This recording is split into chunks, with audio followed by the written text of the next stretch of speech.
नमस्कार दोस्तों, जो हम आपके लिए कॉन्सेप्ट सीरीज चला रहे हैं उसमें आज का वीडियो है थ्री फेज इंडक्शन मोटर का पार्ट 2। इसके पहले पार्ट 1 वीडियो जाकर आप प्लेलिस्ट में देख सकते हैं और इसके पहले भी जितना अध्याय है transformer, DC motor, DC generator समाप्त करते हैं उसका इंपोर्टेंट क्वेश्चन भी हम सॉल्यूशन कॉन्सेप्ट सहित कराए हैं, तो आप जाकर प्लेलिस्ट में देख सकते हैं। तो चलिए, थ्री फेज इंडक्शन मोटर के बारे में हम लोग पढ़ रहे थे और कहां तक थे हम लोग, तो टार्क के बारे में पढ़ रहे थे। टार्क के आगे फिर पढ़ना है। देखिए, जो टार्क का फॉर्मूला था वो क्या था। जो टार का फॉर्मूला आता है बाबू, टार का फॉर्मूला क्या था, इसको देख लेते हैं। तो जो टार का फॉर्मूला था, के कांस्टेंट आता है, स्लिप आता है और वोल्टेज का वर्ग और रोटर का रेजिस्टेंस बटा में रोटर का रेजिस्टेंस का वर्ग प्लस स्लिप और रोटर रिएक्टेंस का होल वर्ग। तो यहां से हम लोग, यह तो टार का फॉर्मूला है ना, आप ध्यान दे लीजिएगा। स्लिप भी होता है, रोटर रेजिस्टेंस भी होता है और वोल्टेज भी होता है। टार्क जो होता है, देखिए यहां से पहले क्या पूछेगा, ये तो आपको एकदम जानना ही होगा। अगर आप थ्री फेज इंडक्शन मोटर पढ़ रहे हैं तो टार्क बहुत ज्यादा इंपॉर्टेंट होता है। टार्क का फॉर्मूला ये होता है, आप जानिए टार्क का फॉर्मूला ये। अब यहां से क्या प्रश्न बन सकता है उसको अब देख लीजिए। पहला प्रश्न तो ये बन सकता है कि जो टार्क होगा वोल्टेज पर निर्भर किस प्रकार करता है, तो वोल्टेज के वर्ग के अनुक्रमानुपाती होता है।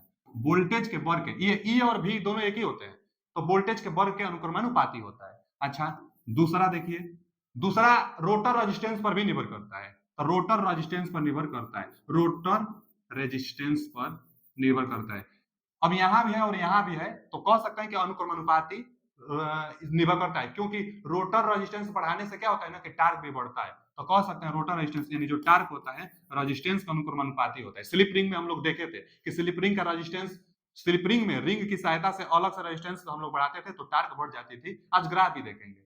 तो रेजिस्टेंस, रोटर रेजिस्टेंस बढ़ाने से टार्क बढ़ता है, तो रेजिस्टेंस के भी अनुक्रमानुपाती और वोल्टेज के भी अनुक्रमानुपाती होते हैं। यह तो टार्क का फॉर्मूला हो गया। अब यहां से दो सवाल बनता है। जो यह टार्क है, आप रनिंग टार्क बताइए कितना होगा और क्या मान होगा, किस पर डिपेंड करेगा, और फिर फुल लोड पर टार्क बताइए। तो फुल लोड का टार्क ही यही है, चाहे रनिंग टार्क यही है। और एक स्टार्टिंग टार्क पूछता है, रनिंग टार्क, स्टार्टिंग टार्क, दो में सवाल बनता है। तो चलिए बारी बारी से हम दोनों पढ़ाते हैं। क्या क्या हम पढ़ाएंगे, दो चीज, स्टार्टिंग टार्क बताएंगे, लेकिन उसके पहले रनिंग टार्क आप देख लीजिए। तो यहां लिखे हम रनिंग टार्क। रनिंग टार्क आपको पहले देखना होगा। देखिए, रनिंग टार्क चाहे फुल लोड जो टार्क होगी वह सेम ही फॉर्मूला होता है और वही जो हम लिखे थे। रनिंग टार्क का फॉर्मूला, जो फॉर्मूला निकल कर आया था वह रनिंग टार्क का फॉर्मूला था। क्या था, के यस वोल्टेज का वर्ग और रोटर रेजिस्टेंस, रोटर रेजिस्टेंस का वर्ग, रोटर रेजिस्टेंस का वर्ग बटा में रोटर रेजिस्टेंस का वर्ग इंटू एस एक्स टू का होल वर्ग। यही था टार्क, फुल लोड टार्क का फॉर्मूला। अब फुल लोड टार्क को ही रनिंग टार्क कहते हैं, यही रनिंग टार्क का फॉर्मूला है। लेकिन सवाल यह पूछता है कि रनिंग टार्क में मैक्सिमम टार्क का मान बताइए और मैक्सिमम टार्क किस पर निर्भर करता है ये बताइए। तो मैक्सिमम टार्क के लिए शर्त पूछ लेगा ना कि वह शर्त बताइए जो मैक्सिमम टार्क के लिए हो। तो एकदम कभी भी इस चीज को मत भूलिएगा। मैक्सिमम टार्क, जो मैक्सिमम टार्क के लिए शर्त होता है, मैक्सिमम टार्क के जो शर्त होता है R2 बराबर SX2 होता है। वेरी वेरी इंपोर्टेंट, ये बहुत ज्यादा इंपोर्टेंट है, बहुत ज्यादा।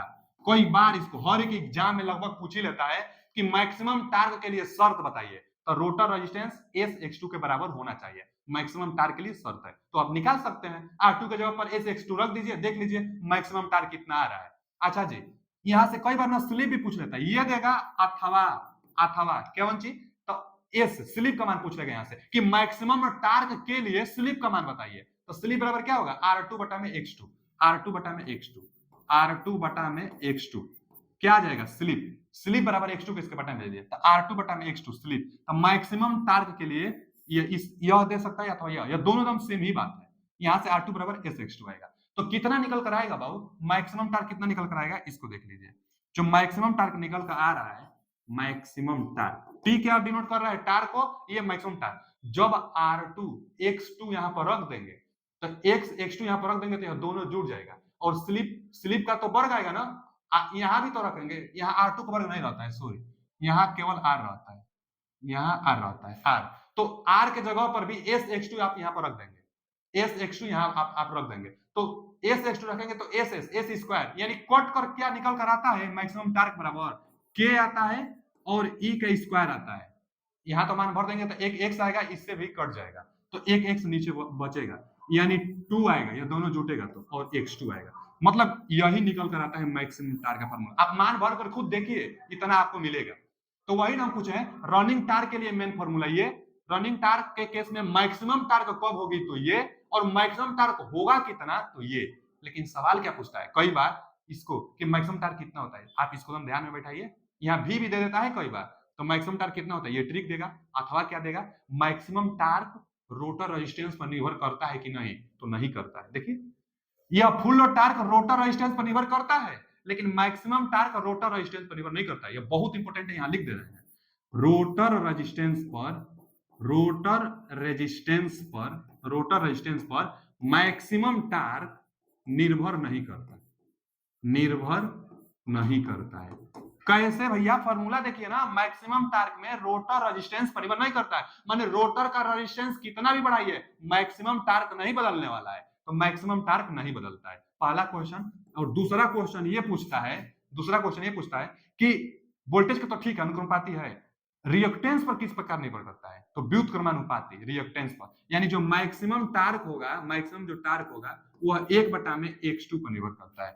1/x2 पर निर्भर करता है, ठीक है ना। यही दो बस था, यही दो को आप जानिए कि जो मैक्सिमम टार्क होगी रोटर रिएक्टेंस के व्युत्क्रमानुपाती, देखिए यहां से व्युत्क्रमानुपाती और रोटर रेजिस्टेंस पर निर्भर नहीं करता है वोल्टेज के। यह थी जानकारी रनिंग टार्क से रिलेटेड। अब आते हैं स्टार्टिंग टार्क के बारे में, यह रनिंग टार्क से इतना था। अच्छा, रनिंग टार्क है, फिर आगे क्या है स्टार्टिंग टार्क, देखिए यहां लिखे हैं हम स्टार्टिंग टार्क। स्टार्टिंग टार्क पहले जो टार्क का फॉर्मूला है उसको लिख लेते हैं।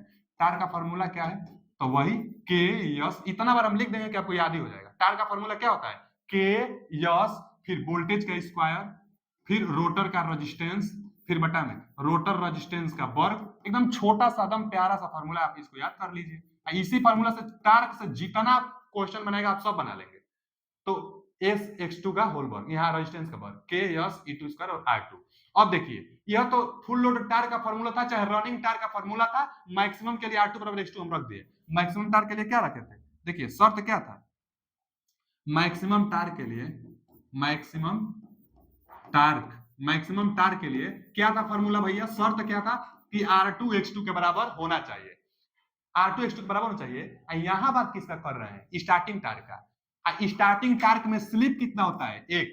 ये कैसे, स्टार्टिंग टार्क में स्लिप एक कैसे, तो इसके लिए कल का वीडियो देखिए आप, कल के वीडियो में हम अच्छा से बताए हैं। चलिए आज भी देख लीजिए। जो स्लिप का पहले फॉर्मूला होता है एनएस माइनस एनआर बटा में एनएस, यही स्लिप का फॉर्मूला होता है। और हम लोग को पता है कि एट स्टार्टिंग, स्टार्टिंग में रोटर का स्पीड कितना होगा बाबू, रोटर का स्पीड 0 होता है। स्टार्टिंग में रोटर का स्पीड कहां होगा, स्टार्टिंग में रोटर का स्पीड 0, तो यहाँ रोटर का स्पीड जब 0 भर देंगे तो एनएस एनएस कट के स्लिप का मान कितना देगा, 1 देगा।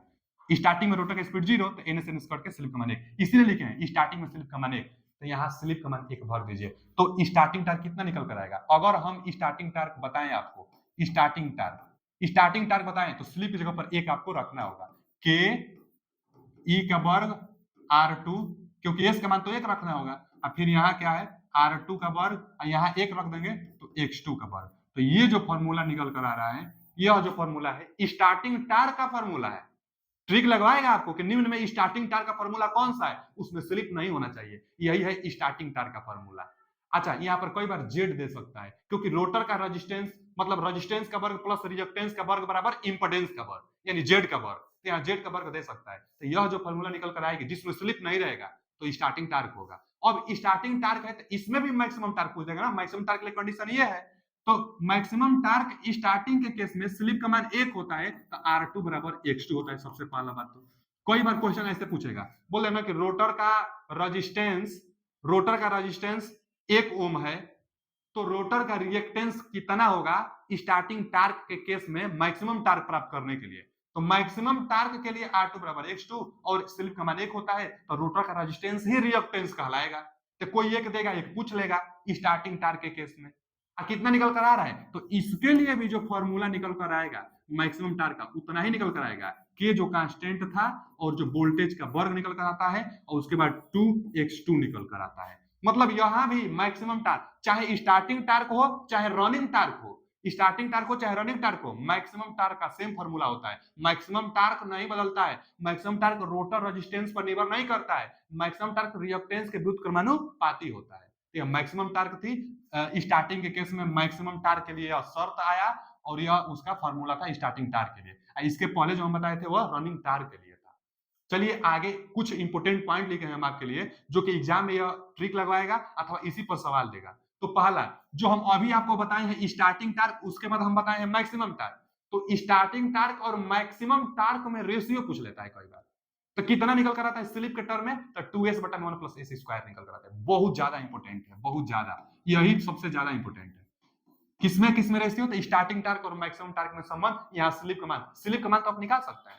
स्लिप कमान के लिए क्या है, चलिए यहाँ लिख देते हैं। स्लिप जो आता है निकालने के लिए R2 बटा में x2, आप तो देख ही लिए होंगे कि जब मैक्सिमम टार्क की बात आ जाए तो स्लिप निकालने के लिए R2 बटा में x2, मैक्सिमम टार्क निकालने के लिए s बराबर R2 बटा में x2 कर देंगे, वही s है। s दिया रहेगा, नहीं तो यहाँ से R2 बटा में x2 करके s निकाल लेंगे। तो 2s बटा में 1 plus S square starting torque और मैक्सिमम टार्क में यह संबंध है। बहुत ज्यादा इंपोर्टेंट क्वेश्चन देगा ना, तो ये फिर आगे दिया है एक फुल लोड भी टार्क था ना, जिसको हम रनिंग टार्क बोले थे। तो फुल लोड टार्क बटा में maximum torque, full load torque बटा में मैक्सिमम टार्क। इसके लिए 2s क्या है, वही R2 बटा में x2, और sf क्या है, तो फुल लोड पर R2 बटा में x2 निकाल लीजिए। तो 2sf बटा में s स्क्वायर x स्क्वायर। भाई फुल लोड पर स्लिप है, और यह क्या है, मैक्सिमम टार्क के शर्त पर स्लिप है। यह जो है यहाँ sm भी देता है कई बार, sm। तो मैक्सिमम का स्लिप, मैक्सिमम टार्क का स्लिप, फुल लोड पर स्लिप, मैक्सिमम टार्क का स्लिप और फुल लोड पर स्लिप, इनका वर्ग और वहां उनका गुणनफल 2 के साथ। तो यह भी इंपॉर्टेंट है, लेकिन थोड़ा कम पूछता है। इन दोनों में सबसे ज्यादा इसको पूछता है। और आगे यह तो एक लॉसेस से है, जो एयर गैप लॉसेस होगी, संबंध कॉपर लॉसेस जो होगा, जो मैकेनिकल पावर चाहे आउटपुट जो पावर होगा, 1 संबंध एस संबंध 1 माइनस एस होगा। इससे भी क्वेश्चन कई बार पूछता है, कई बार तो इसी को ट्रिक लगवाता है, इस संबंध को ट्रिक। यह एयर गैप है, जो सप्लाई एयर गैप जो सप्लाई देते हैं तो वो एयर गैप है, यह कॉपर लॉस है, मैकेनिकल लॉस है। तीनों में संबंध 1 संबंध है, एस संबंध है, 1 माइनस एस आता है। इससे भी क्वेश्चन पूछता है। तो यह भी इंपोर्टेंट बहुत ज्यादा है, जो हम बोर्ड पर लिखे हैं बहुत ज्यादा इंपोर्टेंट है आपके लिए। खोज खोज कर वही चीज हम लिख रहे हैं जो कि एग्जाम के लिए बहुत ज्यादा इंपॉर्टेंट है। तो केवल आप वीडियो देखेंगे ना बहुत, तो उतना फायदा नहीं होगा जितना आप भी इसको अपने नोटबुक पर उतारेंगे। तो नोटबुक पर उतारिए, और आपके लिए इतना मेहनत करते हैं इसलिए ताकि हम आपका कमेंट देखें कि आपका कमेंट क्या आता है, उस हिसाब से और हम आपके लिए अच्छा काम करें। तो आप कमेंट करिए, लाइक करिए, शेयर करिए और दोस्तों को जोड़िए, जिससे हमारा मनोबल और बढ़ेगा। और क्या करेंगे कि आपके लिए उतना ही और हम बेहतर करेंगे। जो कमी दिख रही है आपको वो बताइए हमें, हम उसको सुधार करेंगे और आपके लिए और बेहतर करेंगे। लेकिन जितना कुछ लिख रहे हैं यह सब का सब इंपॉर्टेंट है, तो इसको आप नोट पर दम लिखिए। नोट पर दम लिखना बहुत जरूरी है। तो अभी नोट पर लिखने से जल्दी तैयार भी हो जाएगा आपको। और आगे अब क्या है कि mode of slip torque characteristics, हम स्लिप और टार्क के बारे में अब तक बताए हैं। तो इनका एक कैरेक्टरिस्टिक्स होता है, इसको आप देख लीजिए। इनका एक कैरेक्टरिस्टिक्स होता है। अच्छा, कैसा कैरेक्टरिस्टिक्स होगा, इसको हम बनाएंगे ना, तो देखिए सबसे पहले तो कैरेक्टरिस्टिक्स बनाने के लिए एक्स अक्ष और वाई अक्ष लेना पड़ेगा। हम एक्स अक्ष और वाई अक्ष ले रहे हैं, ठीक है जी। एक्स अक्ष वाई अक्ष हम ले रहे हैं, वर्टिकली और हॉरिजॉन्टली हम दो रेखाएं ले रहे हैं। उसके बाद अब क्या करेंगे ना कि हम कैरेक्टरिस्टिक्स बनाएंगे स्लिप में और टार्क में। स्लिप में और टार्क में बनाएंगे। देखिए अगर दिखाई नहीं दे रहा होगा तो हम एक बार और आपके लिए हम इसको हम खींच दे रहे हैं।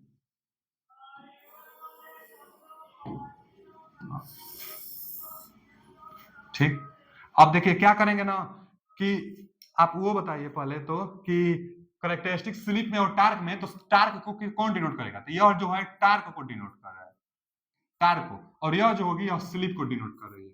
यहां हम लिख दे रहे हैं स्लिप, स्लिप को डिनोट कर रही है, ठीक है जी। अच्छा, यह जो है ना यहाँ पर स्टार्टिंग कंडीशन कर रहे हैं। तो आप बताइए स्टार्टिंग में स्लिप कमान कितना होता है? स्टार्टिंग में स्लिप कमान 0 होता है, अरे 1 होता है। स्टार्टिंग में रोटर रेजिस्टेंस, रोटर का स्पीड 0 होगा, तो स्लिप कितना आएगा? जैसे कहा हम लिख दें, चलिए यहीं स्लिप लिख दे रहे हैं। स्लिप निकालने के लिए ns माइनस एनआर बटा में ns, तो रोटर का स्पीड 0 होगा स्टार्टिंग में, तो यह ns इन स्क्वायर का स्लिप कमान 1। तो स्टार्टिंग में स्लिप कमान 1 होता है, स्टार्टिंग में स्लिप कमान 1 होता है, स्टार्टिंग में स्लिप कमान 1। अच्छा, स्टार्टिंग में स्लिप कमान 1 होगा तो टार्क कितना होगा? स्टार्टिंग टार्क कितना होगा? तो स्क्वायरल के जो था कम ही होता है। आज स्लिप रिंग में भी रोटर रेजिस्टेंस बढ़ाते थे तब स्टार्टिंग टार्क बढ़ता था, तो टार्क भी कम होगा कुछ। तो मान लीजिए टार्क यहाँ है, टार्क भी कुछ कम होगा। अच्छा जी, ठीक है। यहाँ से यहाँ मान लीजिए कि थोड़ा स्टार्टिंग का थोड़ा कम होगा, स्लिप 1 पर टार्क थोड़ा कम होगा। अच्छा, बाद में क्या होगा, हम बाद में क्या बताए, मान लीजिए ना यहाँ 1 है ना, तो इधर मान लीजिए, मानना ही है, तो मान लीजिए यहाँ पर स्लिप कमान 0। क्यों? हम मान लेते हैं ना कि यहाँ पर स्लिप कमान 0 आया कि जो रोटर का स्पीड होगी वह सिंक्रोनस स्पीड पर बाय द वे पहुंच गई है। तो रोटर का स्पीड सिंक्रोनस स्पीड पर जब चली जाएगी तो यहाँ से इसका मान 0 आ जाएगा। एनआर बराबर एनएस अगर हम ले लेते हैं तो 0 आएगा, स्लिप का मान 0 वही लिखेंगे। मतलब यहाँ पर स्पीड रोटर का जो स्पीड है हम मान लेते हैं कि सिंक्रोनस स्पीड पर है, तो स्लिप का मान 0, और स्लिप का मान 0 रहता है ना, तो टार्क का मान 0 ही आता है। स्लिप का मान 0 तो टार्क का मान 0। इसका मतलब जो ग्राफ बनेगा यहां से उठेगा और यहां पर आकर समाप्त होगा, तो इसका मतलब कुछ पल तक बढ़ेगा उसके बाद घटेगा, तो वही एकदम होता भी है, एकदम वही होता है। कुछ पल तक बढ़ता है उसके बाद आकर घट जाता है, यही करेक्टरिस्टिक्स है स्लिप टार्क करेक्टरिस्टिक्स। अब यहां पर पहुंचा है तो इसका मतलब यह जो होगा यह मैक्सिमम टार्क होगा। यहां पर देखिए ना टार्क डिनोट कर रहा है, तो यह जो होगा ना यह मैक्सिमम टार्क होगा। अच्छा जी, तो मैक्सिमम टार्क कब होगा, स्लिप का मान कितना होगा, यहाँ स्लिप का मान 1 है, यहाँ स्लिप का मान 0 है, क्योंकि रोटर का स्पीड सिंक्रोनस स्पीड है।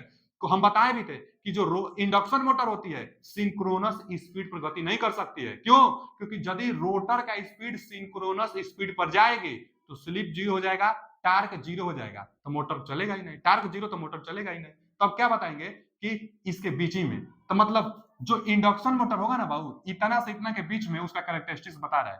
तो मोटरिंग मोड इसको यहां से और यहां तक, ये जो है ना यही क्या है, motoring mode. Motoring mode, motoring mode, motoring mode का मतलब मोटरिंग मोड में इंडक्शन मोटर का जो स्लिप का मान होगा कहां से कहां तक होगा, तो 1 से कम होगा और 0 से बड़ा ही होगा। स्लिप का मान 0 कभी भी नहीं हो सकता है, और 1 तो स्टार्टिंग में समय होता है। स्लिप का मान 0 नहीं हो सकता है क्योंकि टार्क नहीं बनेगा, तो इससे कम माने सिंक्रोनस स्पीड से थोड़ा सा कम पर चलता है, तो स्लिप का मान हम यहां लिख देते हैं। जो स्लिप आनी चाहिए वो 0 है ना, तो 0 से बड़ा होनी चाहिए, 0 से बड़ा। और यहाँ पर 1 है ना, तो 1 से कम होना चाहिए। तो 1 से क्या बता दें हम, कम बता दें, मतलब 1 से कम होना। देखिए यह क्या बता रहा है, 1 से कम होना चाहिए और 0 से बड़ा होना चाहिए। इसको कई बार इस तरह लिखता है कि 0 से स्लिप बड़ा और 1 से कम होना चाहिए। स्लिप का मान 0 और 1 के बीच में होता है, स्लिप का मान 0 और 1 के बीच में होता है। ठीक है जी, इंडक्शन मोटर में स्लिप का मान 0 और 1 के बीच में होता है, यह कैरेक्टरिस्टिक्स है। यहाँ पर देखा जाए ना तो स्टार्टिंग में क्या होता है, टार्क बढ़ता है, पहले टार्क बढ़ता है, और स्लिप का मान क्या हो रहा है, स्लिप का मान क्या हो रहा है, स्लिप आगे जाने पर घट रहा है, तो मतलब व्युत्क्रमानुपाती जो टार्क होगी स्लिप के व्युत्क्रमानुपाती स्टार्टिंग में हो रही है, क्योंकि आगे जाने पर स्लिप घट रहा है ना, 0 है वहां पर, तो आगे जाने पर स्लिप घट रहा है, तो व्युत्क्रमानुपाती। और यहाँ पर देखिए क्या हो रहा है, टार्क घट रहा है, टार्क घट रहा है, और स्लिप भी तो आगे जैसे जैसे आगे जा रहे हैं, जैसे यहाँ पर आप देखेंगे, फिर आगे यहाँ देखिए आप, फिर आगे यहाँ देखिए आप, तो आगे हम बढ़े, यहाँ देखेंगे तो टार्क इतना था, यहाँ देखेंगे तो टार्क घट गया, यहाँ देखेंगे तो टार्क घट गया, स्लिप आगे घट ही रहा है, मतलब यहाँ पर टार्क और स्लिप दोनों अनुक्रमानुपाती होता है। अच्छा, मैक्सिमम टार्क के बाद, मैक्सिमम टार्क यही ना है मैक्सिमम टार्क, तो मैक्सिमम टार्क के बाद ये वाला जो रीजन है इसको हम लोग स्टेबल रीजन कहते हैं। स्टेबल रीजन का मतलब यहाँ एकदम है कि भैया टार्क स्लिप का अनुक्रमानुपाती होता है, टार्क बढ़ता है तो स्लिप बढ़ता है, स्लिप घटता है तो टार्क घटता है, इसलिए यह स्टेबल रीजन है। और यह क्या है, स्टार्टिंग रीजन है, यहां से यहां तक स्टार्टिंग रीजन है। यह क्या है, यह यहाँ पर जो इसको यह जो डिनोट कर रहा है इसको हम लोग कहते हैं स्टार्टिंग टार्क, इसको क्या कहते हैं, स्टार्टिंग टार्क। ठीक, स्टार्टिंग टार्क कहते हैं इसको, स्टार्टिंग टार्क, इतना रीजन को स्टार्टिंग टार्क। अच्छा, स्टार्टिंग टार्क बढ़ाना है तो रोटर रेजिस्टेंस बढ़ाना होगा, हम बताए थे। स्टार्टिंग टार्क बढ़ाने के लिए रोटर रेजिस्टेंस बढ़ाएंगे, लेकिन मैक्सिमम टार्क रोटर रेजिस्टेंस पर निर्भर नहीं करता है। तो क्या करेंगे ना कि अगर बाय द वे अगर हम ग्राफ और बनाना चाहें, देखिए यहां से ऐसे आकर और ऐसे आ सकता है, तो मैक्सिमम टार्क इस वाले ग्राफ का भी उतना ही है जितना इसका मैक्सिमम टार्क है। तो मैक्सिमम टार्क सेम है, लेकिन स्टार्टिंग टार्क इसका अब तो इतना हो गया, स्टार्टिंग टार्क थोड़ा बढ़ गया, ये स्टार्टिंग टार्क है, स्टार्टिंग टार्क अब इतना हो गया, स्टार्टिंग टार्क, तो स्टार्टिंग टार्क बढ़ गया, तो क्या हुआ है, तो इसका रेजिस्टेंस जो यह वाला ग्राफ है ना, यह मान लीजिए यह 2 ग्राफ है, जो यह है यह 1 ग्राफ है, तो जो 2 ग्राफ होगा R2 का मान इससे ज्यादा होगा। क्यों, कैसे पता चल रहा है, R1 ग्राफ से, R1 ग्राफ से R2 ग्राफ का रेजिस्टेंस ज्यादा होगा, कैसे पता चल रहा है, क्योंकि स्टार्टिंग टार्क ज्यादा है, स्टार्टिंग टार्क ज्यादा है तो रेजिस्टेंस ज्यादा होगी, लेकिन मैक्सिमम टार्क पर प्रभाव नहीं पड़ता है, मैक्सिमम टार्क सेम रहता है, यह मोटी।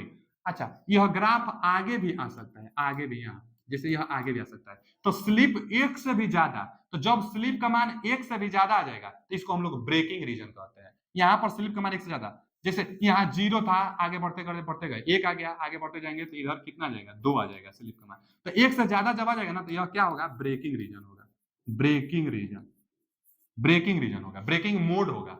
अच्छा, यह स्लिप का मान क्या है, 0 है, इससे भी अगर और पहले अगर नीचे जाएंगे ना तो ग्राफ यह उल्टा ऐसे बनने लगेगा, जब नीचे में ग्राफ उल्टा अगर ऐसे बनने लगेगा तो यह जनरेटिंग होगा, क्योंकि स्लिप का मान निगेटिव, यहाँ पर स्लिप का मान जीरो से भी अब और पीछे जा रहे हैं, तो स्लिप का मान क्या हो जाएगा निगेटिव, यानी जीरो से भी छोटा निगेटिव अगर बोला जाए तो स्लिप का मान है निगेटिव। तो स्लिप का मान निगेटिव होने से यह क्या होता है जनरेटिंग मोड। इसके बाद इधर अगर जाएंगे निगेटिव में तो यह जेनरेटिंग मोड हो जाएगा, जेनरेटिंग मोड, जनरेटर की तरह। अच्छा वो कैसे, तो यहाँ देखिए ना, जनरेटर का मतलब कि स्लिप का मान निगेटिव हो जाएगा, जब स्लिप का मान निगेटिव, तो यह निगेटिव कब आएगा, जब सिंक्रोनस रोटर स्पीड का मान सिंक्रोनस स्पीड से भी ज्यादा हो जाएगा।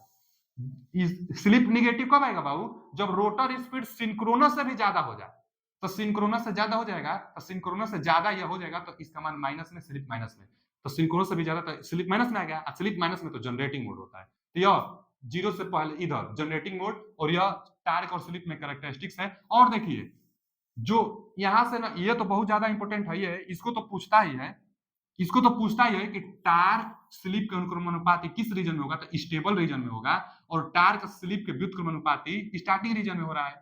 लेकिन स्पीड और टार्क में पूछता है, यह स्लिप था और टार्क था, तो यहां पर जब पूछेगा ना तो हम लोग इसको क्या बताएंगे, व्युत्क्रमानुपाती। टार्क जो स्पीड होगा व्युत्क्रमानुपाती, तो स्टेबल रीजन में टार्क और स्पीड, यहां क्या होना चाहिए ना, स्पीड होना चाहिए, स्पीड, टार्क और स्पीड व्युत्क्रमानुपाती स्टेबल रीजन में, और यहां पर जो होता है टार्क स्पीड के अनुक्रमानुपाती होता है स्टार्टिंग रीजन में, और टार्क स्पीड के अनुक्रमानुपाती होता है। चलिए इसका ग्राफ एक हम देख लेते हैं जो ज्यादातर बुकों में देता है, यही वाला ग्राफ है ना।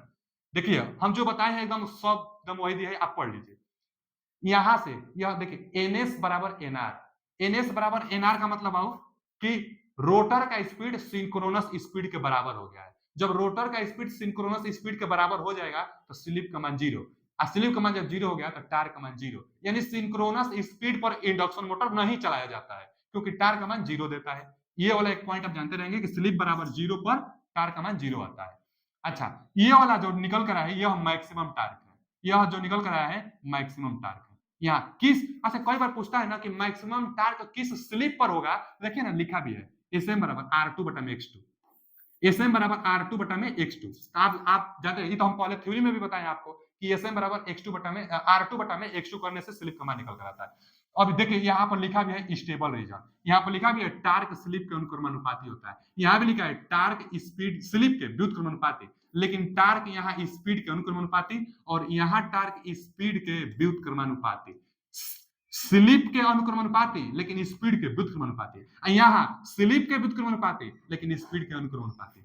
इसको क्या लिखा है स्टार्टिंग टार्क, इसको स्टार्टिंग टार्क, यह स्टेबल रीजन, और ये वाला अनस्टेबल रीजन। तो कई बार पूछता है अनस्टेबल रीजन में टार्क और स्पीड पर क्या संबंध होता है, तो अनुक्रमानुपाती होता है, और टार्क और स्लिप पर, टार्क और स्पीड और टार्क और स्लिप पर व्युत्क्रमानुपाती। अनस्टेबल रीजन स्टेबल रीजन, ये टार्क। अब यहाँ एनआर रोटर स्पीड स्टार्टिंग में जीरो, इसलिए स्लिप का मान एक।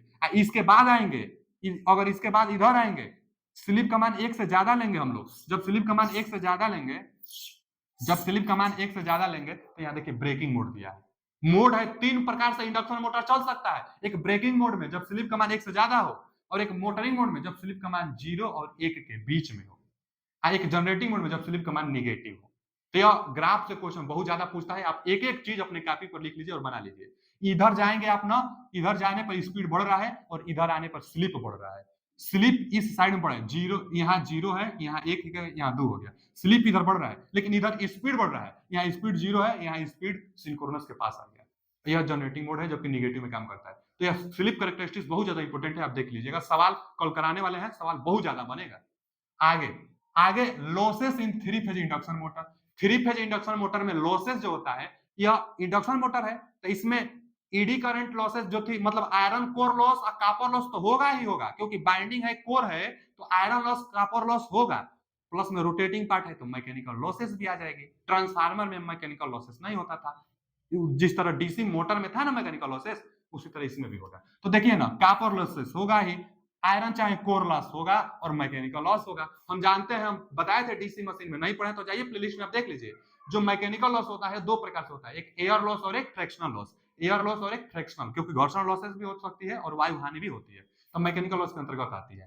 कोर लॉस के अंतर्गत दो लॉसेस आता है, हिस्टेरेसिस लॉसेस और eddy current losses. Eddy current losses को कम करने के लिए कोर को लेमिनेटेड किया जाता है, 0.35 mm से 0.5 mm होता है। और हिस्टेरेसिस लॉसेस को कम करने के लिए अच्छा क्वालिटी का कोर इस्तेमाल करिए, जैसे सीआरजीओ का core, CRGO cold rolled grain oriented steel core का इस्तेमाल करिए, नहीं तो सिलिकॉन मटेरियल का प्रयोग करने से हिस्टेरेसिस लॉसेस कम होती है। हिस्टेरेसिस लॉसेस का यह फार्मूला और ईडी करंट लॉसेस का यह फार्मूला होता है। जो कॉपर लॉस होता है, यहाँ कॉपर लॉस और जो कोर लॉसेस होता है, इसको फाइंड आउट करने के लिए भी तरीके होते हैं। कॉपर लॉस, अच्छा देखिए एक पेज हम छोड़े हैं इसलिए, जो एक क्वेश्चन पूछता है कौन कौन, तो एयर गैप, जिसको गैप पीजी पीजी बोलते हैं ना हम लोग, तो एयर गैप संबंध पीसीयू, कॉपर लॉस संबंध पी मैकेनिकल पावर। तो यहाँ मैकेनिकल पावर, यहाँ कॉपर में जो लॉसेस होगी, चाहे कॉपर में जो पावर आएगा और यहाँ एयर गैप में जो पावर आएगा, संबंध कितना होता है अभी एक बार हम लिखे भी थे, 1 संबंध है, एस संबंध है 1 माइनस एस होता है, एक संबंध है यस संबंध है 1 माइनस एस होता है। अच्छा यहां से क्वेश्चन कैसे पूछेगा, ये तो ट्रिक तो ठीक है, ट्रिक लगवा लेगा, तब सवाल क्वेश्चन ये पूछेगा ना, यदि एयर गैप पावर इतना है तो मैकेनिकल पावर बताइए। एयर गैप और मैकेनिकल पावर, तो आप भी वही काम करिए, एयर गैप इसको और इसको मैकेनिकल पावर पूछ रहा है तो बाटा में करिए, तो इसका मान 1 है, इसको लिए ना तो इसका मान 1 माइनस एस है। स्लिप देगा, एयर गैप पावर देगा, स्लिप तो दिया रहेगा, यहां से मैकेनिकल पावर प्राप्त कर लेंगे। कई बार इसमें संबंध पूछता है कि एयर गैप पावर और मैकेनिकल कॉपर पावर में संबंध, कॉपर लॉस में संबंध बताइए, एयर गैप लॉस और कॉपर लॉस में संबंध। तो एयर गैप के लिए पीजी से हम लोग डिनोट करते हैं और कॉपर के लिए पीसीयू से डिनोट करते हैं। तो ठीक है, तो इसका मान 1 है तो इसके ऊपर 1 रखिए, इसका मान यहाँ एस है तो एस रखिए, यहाँ से भी निकाल भी लेंगे आप। कॉपर लॉस का मान कई बार पूछता है, तो कॉपर लॉस का मान में यस गुणे पीजी, यस गुणे पीजी चाहे पीए चाहे पीजी, जो एयर गैप का पावर होगी, तो एस यहां से भी गुणा करके पूछता है। मैकेनिकल पावर, अगर मैकेनिकल पावर आपसे पूछेगा ना गुणा करके, तो 1 माइनस एस बराबर पीजी। आप देखे होंगे बाबू बहुत बार विकल्प में मैकेनिकल पावर का ये फॉर्मूला देता होगा, इसी से आया है, जो संबंध में पूछ रहे हैं आप निकाल लीजिए। और ये भी देखेंगे कि कॉपर पावर का फॉर्मूला एस गुणे पीजी देता है, एयर गैप देता है, तो यहां से भी आप निकाल सकते हैं। तो वो बस संबंध आपको जानना चाहिए। आगे क्या दिया है कि testing of 3 phase induction motor, अभी बताया ना कि जो इंडक्शन मोटर में लॉसेस होती है, कॉपर लॉस आयरन लॉस, तो दोनों को निकाला जाता है। ठीक ट्रांसफार्मर की बात है, ट्रांसफार्मर में एक नो लोड टेस्ट किया जाता है जिसको ओपन सर्किट टेस्ट कहते हैं। तो ओपन सर्किट टेस्ट यहाँ पर नो लोड टेस्ट की तरह बिहेवियर करेगा। नो लोड टेस्ट माने इंडक्शन मोटर पर कोई लोड नहीं दिया जाता है, तो नो लोड टेस्ट, कोई लोड नहीं तो नो लोड टेस्ट। पूछता है क्वेश्चन कि इंडक्शन मोटर में नो लोड टेस्ट ट्रांसफार्मर के किस टेस्ट की तरह बिहेवियर दर्शाता है, तो ओपन सर्किट चाहे ट्रांसफार्मर का भी जो नो लोड टेस्ट था ओपन सर्किट। इस टेस्ट से क्या निकाला जाता है, तो आयरन चाहे कोर लॉस, आयरन या कोर लॉस जो था ना, आयरन अथवा कोर लॉस, यही लॉसेस ज्ञात की जाती है नो लोड टेस्ट से, जो कि ट्रांसफार्मर के ओपन सर्किट टेस्ट की तरह बिहेवियर करता है। एक ब्लॉक्ड रोटर टेस्ट, जो ब्लॉक्ड रोटर टेस्ट होगा ट्रांसफार्मर के सेम बिहेवियर दर्शाएगा शॉर्ट सर्किट टेस्ट से। शॉर्ट सर्किट टेस्ट से कॉपर लॉस ज्ञात करते थे, उसी प्रकार ब्लॉक्ड रोटर टेस्ट से हम लोग कॉपर लॉस ज्ञात करते हैं। तो ब्लॉक्ड रोटर टेस्ट से हम लोग कॉपर लॉस ज्ञात करेंगे, कॉपर लॉस। चलिए आगे चलते हैं, यह दोनों बहुत ज्यादा इंपॉर्टेंट है। ब्लॉक्ड रोटर टेस्ट में ना रोटर का जो शाफ्ट होगा उसको ब्लॉक्ड कर दिया जाता है, मतलब उसको ब्लॉक कर दिया जाता है और कॉपर लॉस फाइंड आउट किया जाता है। आगे method of speed control, induction motor का भी स्पीड कंट्रोल कर सकते हैं। इंडक्शन मोटर एक सेल्फ स्टार्टेड मोटर होता है, लेकिन स्टार्टिंग में स्क्वायरल के जो इंडक्शन मोटर था करंट ज्यादा ले रहा था, तो करंट स्टार्टिंग में ज्यादा लेती है, बाइंडिंग जल सकती है, तो इसको हम लोग स्टार्ट, अच्छा यहाँ पर स्टार्टर है कि मेथड, अच्छा स्पीड कंट्रोल है, ठीक है, इसके लिए भी स्टार्टर लगेगा, स्टार्टर आगे आएगा, स्पीड कंट्रोल है। तो मोटर है तो मोटर का भी स्पीड कंट्रोल हम लोग कर सकते हैं। और देखिए स्पीड कंट्रोल किस तरीके से किया जाता है, तो एक तो फ्रीक्वेंसी चेंजिंग मेथड से स्पीड को कंट्रोल कर सकते हैं। कैसे, तो देखिए सिंक्रोनस स्पीड बराबर क्या होता है, 120 एफ बटा में पी, यही ना होता है सिंक्रोनस स्पीड। सिंक्रोनस स्पीड का फॉर्मूला 120 एफ बटा में पी। अब यहाँ क्या टॉपिक का नाम है, फ्रीक्वेंसी चेंजिंग मेथड। फ्रीक्वेंसी को चेंज करके सिंक्रोनस स्पीड आप चेंज करेंगे। और सिंक्रोनस स्पीड चेंज होगा तो रोटर का भी स्पीड चेंज होगा, फ्लक्स वाला। जब रोटर का स्पीड फ्लक्स का चेंज होगा तो रोटर का स्पीड भी चेंज होगी। यानी सिंक्रोनस गति में चेंज करा के हम लोग रोटर का स्पीड चेंज करा सकते हैं। तो फ्रीक्वेंसी के सीधा अनुपातिक कोई बार क्वेश्चन पूछा है, हम बीएसपीसीएल का प्रीवियस ईयर में आए हुए, चाहे प्रीवियस ईयर का क्वेश्चन पेपर सोल्यूशन हम पूरा करा दिए हैं, उसका भी प्लेलिस्ट अलग से बना हुआ है। तो आप जाकर बीएसपीसीएल का प्रीवियस ईयर का क्वेश्चन सोल्यूशन आप देख सकते हैं। उसमें कई बार आप देखेंगे कि फ्रीक्वेंसी सिंक्रोनस स्पीड के सीधा अनुक्रमानुपाती होती है। और इसको पूछा है कि फ्रीक्वेंसी चेंजिंग मेथड से इंडक्शन मोटर की स्पीड कंट्रोल कर सकते हैं, सीधा डायरेक्टली अनुक्रमानुपाती होता है, फ्रीक्वेंसी के अनुक्रमानुपाती। मतलब कि फ्रीक्वेंसी बढ़ाएंगे तो स्पीड बढ़ेगी और फ्रीक्वेंसी कम करेंगे तो स्पीड कम होगा। तो ये तो समझ गए कि फ्रीक्वेंसी के सीधा अनुक्रमानुपाती होता है। आगे पोल चेंजिंग मेथड, देखिए ना, पोल है ना, पोल को अगर घटा रहे हैं तो स्पीड फिर बढ़ जाएगी, अब पोल को अगर बढ़ा रहे हैं तो स्पीड कम हो जाएगी। यह भी क्वेश्चन पूछता है। तो पोल से भी चेंजिंग किया जा सकता है। तो पोल चेंजिंग में यह व्युत्क्रमानुपाती होता है, पोल को बढ़ाने से स्पीड घटता है। अब इसको भी ध्यान दें। फिर अप्लाइड वोल्टेज कंट्रोल, यह तो आप खुद सोच सकते हैं। अप्लाइड वोल्टेज, जो वोल्टेज दी जा रही है, अगर कम वोल्टेज देंगे तो स्पीड कम होगा और ज्यादा वोल्टेज देंगे तो स्पीड ज्यादा होगा। मतलब यह भी अनुक्रमानुपाती में है, यह भी अनुक्रमानुपाती में, यह भी अनुक्रमानुपाती में, लेकिन ये व्युत्क्रमानुपाती में संबंध है। फार्मूला से आप देख सकते हैं। यह तो वोल्टेज रहा। अब हम लोग जानते हैं ना कि एक स्लिप रिंग मोटर होता है। अच्छा, ये जो स्लिप रिंग मोटर होता है ना, स्लिप रिंग मोटर, उसमें एक चीज और पूछता है, स्लॉट पोल की संख्या से लेके। देखिए, स्टेटर में पोलों की संख्या और स्लिप रिंग जो इंडक्शन मोटर है उसमें बाइंडिंग हम लोग करते हैं, स्टार में कनेक्टेड होता है, तो इसमें भी पोल की संख्या बनेगी ना बाइंडिंग करेंगे तो रोटर में पोलो की संख्या और स्टेटर में पोलो की संख्या दोनों बराबर रखी जाती है, लेकिन स्लॉटों की संख्या कभी भी बराबर नहीं रखी जाती है। स्लॉटों की संख्या बराबर नहीं रखी जाती है, लेकिन पोलो की संख्या बराबर रखी जाती है। दोनों में, रोटर और स्टेटर में पोलो की संख्या बराबर रखी जाती है। यहाँ क्या दिया है, slip changing method. Slip changing method का मतलब ना, स्लिप रिंग जो इंडक्शन मोटर है उसका कुछ स्लिप रिंग इंडक्शन मोटर में भी चेंजिंग करके, स्लिप रिंग इंडक्शन मोटर में भी कुछ मेथड अपना के स्पीड को कंट्रोल किया जाता है। कौन कौन मेथड अपनाया जाता है, तो rotor resistance control method. Rotor resistance control method मतलब कि रोटर में रेजिस्टेंस को बढ़ा करके हम लोग स्पीड को कंट्रोल कर सकते हैं। अब देखिए, रोटर में जब रेजिस्टेंस बढ़ेगा तो टार्क बढ़ेगा तो स्पीड कम होगा, क्योंकि टार्क स्पीड के अनुक्रमानुपाती था। तो क्या होगा कि रेजिस्टेंस बढ़ाने से स्पीड कम होता है। तो वही ना, स्पीड कंट्रोल हुआ ना, रेजिस्टेंस कम करने से स्पीड बढ़ता है। तो यह व्युत्क्रमानुपाती संबंध है। माने स्पीड जो होगी वह रेजिस्टेंस के व्युत्क्रमानुपाती होगी। यहाँ अनुक्रमानुपाती और यहाँ भी व्युत्क्रमानुपाती स्पीड, और यहाँ अनुक्रमानुपाती।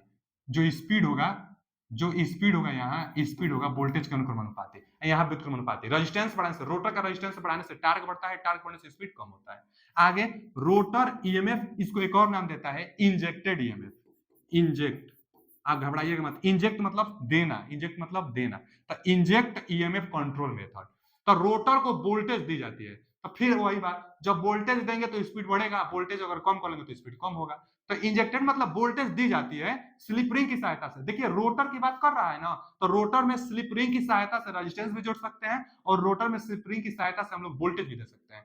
तो वोल्टेज, इंजेक्ट वोल्टेज, वोल्टेज देने से फिर क्या होगा, वोल्टेज देने से स्पीड का मान बढ़ सकता है। अब वोल्टेज कम करने से स्पीड का मान कम हो जाएगा, स्पीड को कंट्रोल करने के लिए। फिर एक आए कैस्केड कंट्रोल मेथड, इसको सोपानी मेथड कहते हैं। सोपानी मेथड कैस्केड कंट्रोल मेथड को कहते हैं। जो कैस्केड कंट्रोल मेथड होता है, इसमें दो इंडक्शन मोटर होता है। दो इंडक्शन मोटर किसमें होता है, तो कैस्केड कंट्रोल मेथड में होता है। इनके दोनों शाफ्ट एक दूसरे से मैकेनिकली कनेक्टेड रहते हैं। इस पर सप्लाई दी जाती है और इसकी गति को, सप्लाई वोल्टेज से इसकी गति को कंट्रोल करके इसके स्पीड को कंट्रोल करते हैं, और पोलों की संख्या चेंज करके। जो कैस्केड मेथड होता है ना बाबू, इसके बारे में जान लीजिए थोड़ा सा। जो कैस्केड मेथड होता है, कैस्केड मेथड, इसमें 4 तरीकों से स्पीड को कंट्रोल किया जाता है। कैसे, तो देखिए, स्पीड का जो फॉर्मूला है, जो सिंक्रोनस स्पीड का फॉर्मूला है, क्या था, 120 एफ बटा में पी, यही ना था। तो इसमें दो दो इंडक्शन मोटर होता है। तो एक बार क्या काम करिए ना, कि अगर N1 स्पीड आपको लेना है तो एक का पोलो की संख्या से निकालिए। अगर दूसरा स्पीड प्राप्त करना है, तो इसके पोलो की संख्या लीजिए। अगर तीसरा प्रकार का स्पीड आपको प्राप्त करना है, तो 120 एफ दोनों पोलो का योग ले लीजिए एक बार, P1 संबंधी P2। अगर एक प्रकार से और 4 प्रकार से स्पीड आपको मिल सकता है कैस्केड में।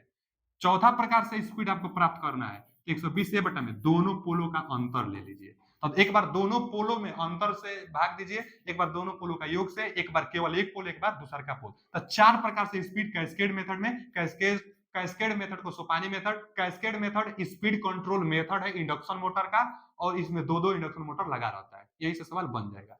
चलिए आगे चल, स्पीड कंट्रोल था यह।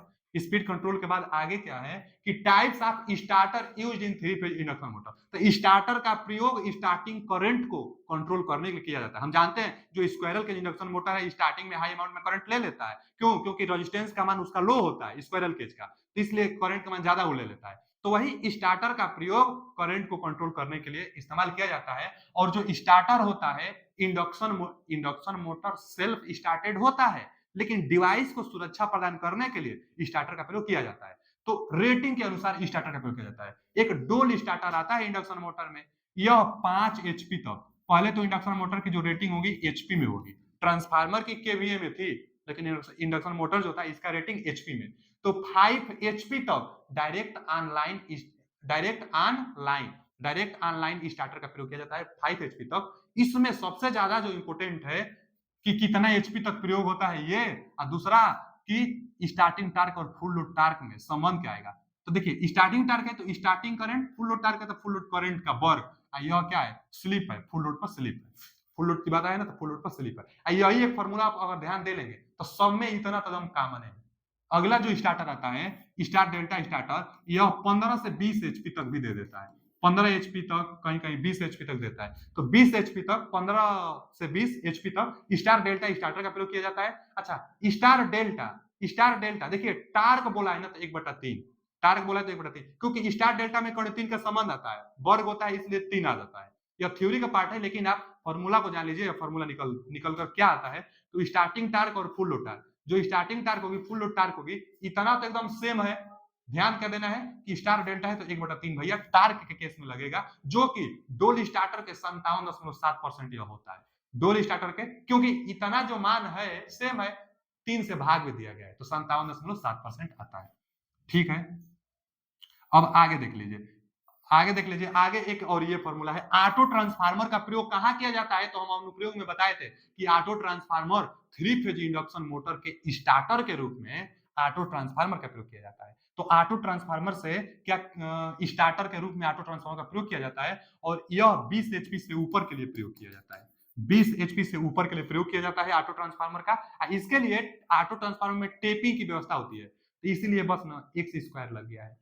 स्टार डेल्टा में 1/3 लगेगा, ऑटो ट्रांसफार्मर में टेपिंग का वर्ग लगेगा, ये तो एकदम सेम रहेगा, ये तीनों में सेम रहता है।